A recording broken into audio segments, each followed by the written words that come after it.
Hello everybody and how's your day? Tyler Rex here, and today we'll be discussing the future of naval warfare in Warthunder. This will be including submarines as well as aircraft carriers. Now you might be asking, why would we need aircraft carriers or submarines? Now I respond to you with the same the same reason why Gaijin added helicopters. It was something new, and also the same reason why they added modern aircraft, as well as modern tanks. It was something new. Why did they add missiles? It was something new. It was a new feature. Why did they add supersonic jets? It was a new feature. Explosive reacting armor. New features. Fin stabilized munitions. New feature. Naval has not seen a new feature for a very long time. We got a glimpse of it with the Admiral Graf Spee being able to launch its scout plane in the dev server for a past update. But that was the closest we've seen so far. I would like to propose that we add submarines as well as aircraft carriers to Warthunder. As and the community for a long time has been screaming for bigger battleships, none of this World War One dreadnoughts. And I understand that these World War One dreadnoughts are necessary, but we've gotten bored of them. We want something.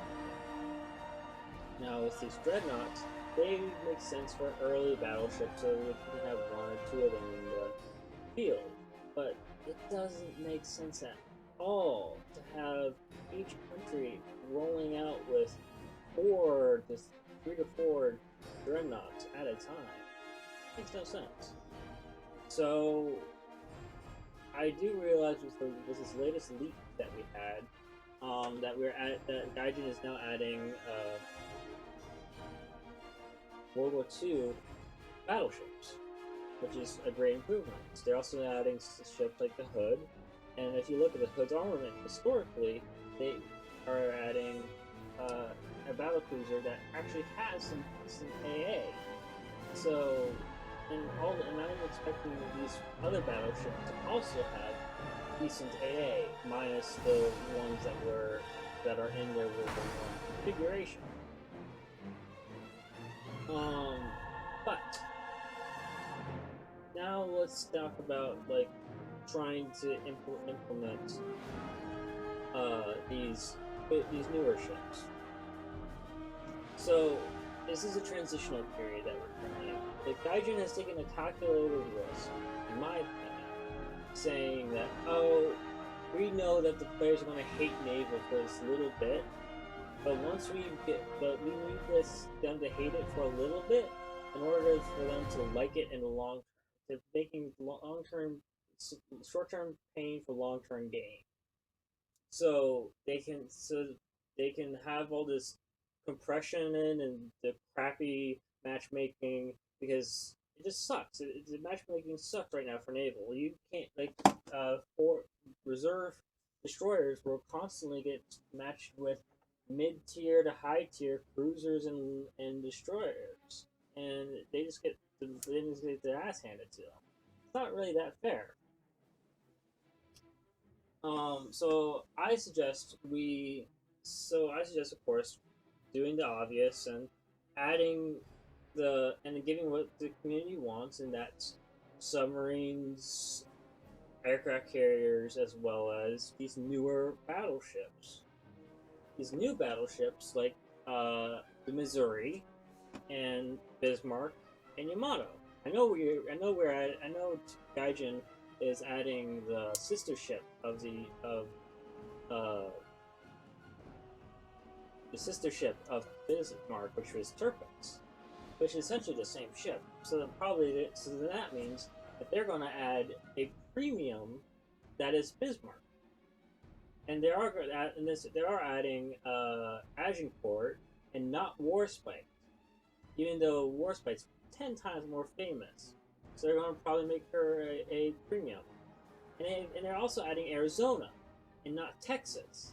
Even though Arizona is not, it is more of a household name, but didn't do as nearly as much as Texas. And Texas is still around as a museum ship. You can go visit her in Texas. My point is, they're going to add more tiers to the research tree, tier 6 and 7. Now I'm thinking that in pardon me, in tier 6, they're gonna introduce.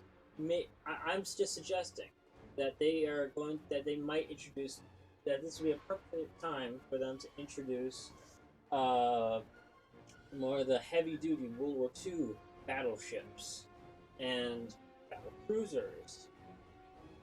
Uh, but and then once we get into tier 7, this will be a perfect time to introduce the aircraft carriers, but not the modern day aircraft carriers, because frankly, we have never lost a single aircraft carrier to enemy fire since I don't know, it's been a long time. Sorry, I'm drawing a blank on that right now, but it's just been a very long time since we lost an aircraft carrier since World War II. So I suggest that we only add World War II aircraft carriers for now, and then test the waters with them, pun intended, and see how they work. If they work out, then we'll add them to. Then we'll add in the modern ones. See if they can be destroyed. Because if we're going down the historical route, they are really tough nuts to crack, and we're going to need to add cruise missiles. And that means, cruise missiles are carried not by the current tin cans and cruisers that we have right now in War Thunder. They're carried by the modern PT boats and coastal ships that are in War Thunder. Like, there's several German and British and Italian coastal vessels that have cruise missile launch tubes. And I'm just sitting here thinking, man, wouldn't it be cool to launch a guided cruise missile into this ship over here and blow it up to Kingdom Come? Man, wouldn't that be cool? Because I'm sitting here with a tier 5 cruiser, not cruiser. I'm sitting here with a tier 5 coastal boat that I work my ass to go off the grind, and that guy's sitting there with a tier 1 reserve destroyer, and he can just rip me a new one. It's completely unfair. And coastal boats need something else besides a torpedo. Because torpedoes are too slow and realistic. They're too slow because they're going at historical speed, and they're too slow to get to do any real damage. Mines, you supposed to ask? Well, yes, they have mines, and well, just try to get close enough to use them. You have to. They don't stick around long enough for them to be any useful. Depth charges, forget them. They're completely useless. But give me a cruise missile. I can that'll be the cherry. I can destroy anything with a cruise missile. That's why they were so feared. Anyways, what I'm saying is, uh, put a cruise missile in, and then you might want to add modern day ships such as modern day carriers that are now playable. But if you're not going to do that, then stick with World War II era aircraft carriers at tier 7, and mix in the super heavy battleships with like Bismarck as or not pardon me, like Missouri or like Yamada, and have them sitting there at tier 7 with other battleships, with other aircraft carriers, but have the World War II battle cruisers and World War II era battleships in tier 6 we already saw this before. No one cared about the Korean War, but the only reason why we do kind of care about it is because it's the first stage in War Thunder for jets. And so I studied the Korean War because I needed to learn about these jets when I was first getting jets in War Thunder. Now I'm moving on to Tier 6. Now I have to study about the Cold War. Because I'm now moving on to Cold War era, like Vietnam. Now I'm going to be having to do the same thing with naval. I'm going to be studying World War One technology for battleships, for dreadnoughts, pardon. And then I'm going to be studying World War Two so I can study their World War Two counterparts. And then eventually in Tier 7, they add the cream of the crop, which is the aircraft carriers, right at Tier 7. That's what I would suggest. That's what I would do if I was in charge. But I'm not. But this is only aircraft carriers and cruise missiles. What about subs? We've already gotten a few comments on War Thunder from the War Thunder team about subs. They say we can't add submarines; they're too slow. And the question that invoked that remark was, are they adding U-boats? Question was no. Well, we've already seen with Silent Thunder that they're adding so many new features, such as sonar. Oh my god, did you see sonar? That was incredible.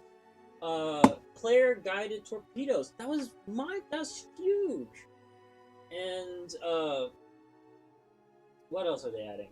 They added noisemakers. So like when you launch a noisemaker, you get the hell out of there. And the torpedo would home in on that noise. You get active pulses, so you can like put a spotlight onto onto the whole enemy team, and you can spot the whole enemy team. But the whole enemy team knows where you are. It's kind of like committing seppuku, and so that the rest of your team will know where everyone else is. But in return, you're giving up your life. Or you can just drop a noisemaker, turn off your active sonar, and go off into some random direction and pray to God you don't get tracked down. But you had to rely on that sonar because you couldn't see 10 feet in front of you. That was epic. That was perfect. Do you know how many new changes they added there? And on top of that, let's bring it back to tanks and planes, and helicopters. If you get to Tier 5 on either tanks or planes, you get access to helicopters. I suggest we do the same thing for ships, where you either get to Tier 5 on blue water or on coastal, and then you can get access to submarines. Not U-boats. Okay, so not World War II ships, because those World War II submarines, when you went under the water, you only could go 2 knots. You can only stay under for a few minutes. Well, when I say a few minutes, I mean like an hour. And you can only do so little. But and on top of all that, the torpedoes weren't homing. You could not home in on the signals. So yes, and before you comment, you say, yes, I know they're worse experimenting with it, but it didn't really work out to the point where Gaijin would actually add it. I'm talking about making it fun for the player. How fun would it be when to see your torpedo boomerang around and come back and hit you? That's not fun at all. Anyways, I'm saying once you reach Tier 5 on either coastal or blue water, you you get access to Cold War submarines. And then depth charges and mines will have a reason to exist. You can set their depth, and you can just and you can go on a PT boat and just drop them. And then those PT boats and frigates with submarines will actually not those that are called sub chasers will actually have a reason to exist. Their sonar will have a reason to exist, and they could just shadow the bigger ships. And then if they detect something out in the distance, they can go, "Oh shoot, there's an enemy over there," and go chase it. And um, but yeah, and my last comment for today is that they should lower the freaking cost of coastal. Like right now, uh, a tier 5 coastal costs the same exact amount as a battleship. That is ridiculous. That thing's not even as big as my house. I want if and yet a battleship is as big as a skyscraper.